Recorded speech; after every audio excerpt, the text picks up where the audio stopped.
بسم اللہ الرحمن الرحیم۔ السلام علیکم۔ زینب بنت علی فاطمۃ الزہرا بنت رسول اللہ صلی اللہ علیہ وآلہ وسلم کی بیٹی اور تاریخ اسلام کی محترم شخصیت حضرت علی کی صاحبزادیوں میں سب سے بڑی تھی۔ انہیں عقیلہ بنی ہاشم کہا جاتا تھا۔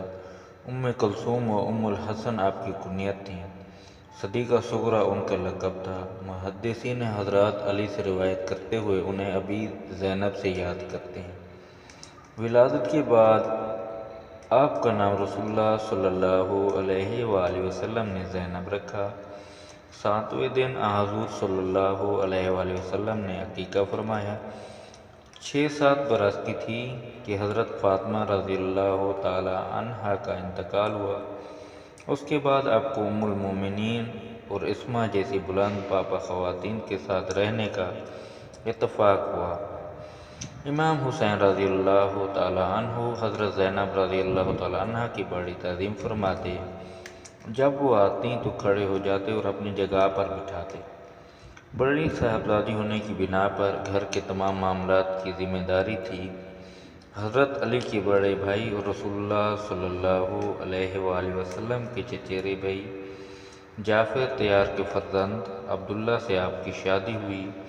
حضرت عبداللہ بن جعفر عرب کے مشہور جواد و کریم اور حضرت علی کے جاں نثار تھے۔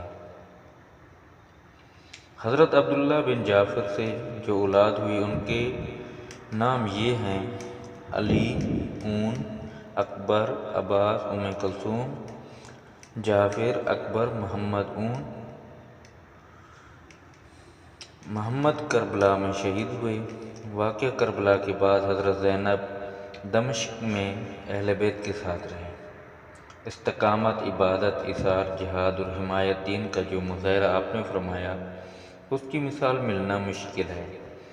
ان کا امام حسین رضی اللہ تعالی عنہ کے ساتھ مکہ سے مدینہ اور وہاں سے کربلا تک کا سفر غیر معمولی کارنامہ ہے۔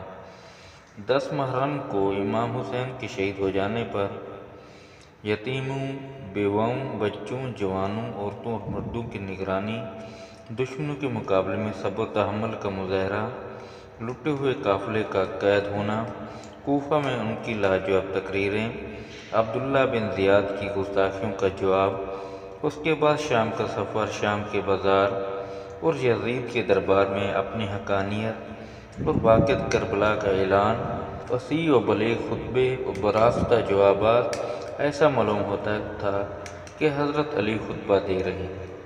امام زین العابدین کو ابن زیاد کے بے رحم ہاتھوں سے زندہ بچا لانا بھی ان کی زندگی کا اہم کارنامہ ہے۔ دمشق سے رہا ہو کر مدینہ تشریف لائیں تو واقعہ کربلا کو مؤثر انداز میں بیان فرمایا۔ دوستو، امید کرتے ہیں آج کی ویڈیو آپ کو پسند آئی ہوگی۔ اگر ویڈیو پسند آئی ہو تو میرے چینل کو سبسکرائب اور لائک لازمی کرنا۔ اللہ حافظ، ملتے ہیں ایک اور ویڈیو میں۔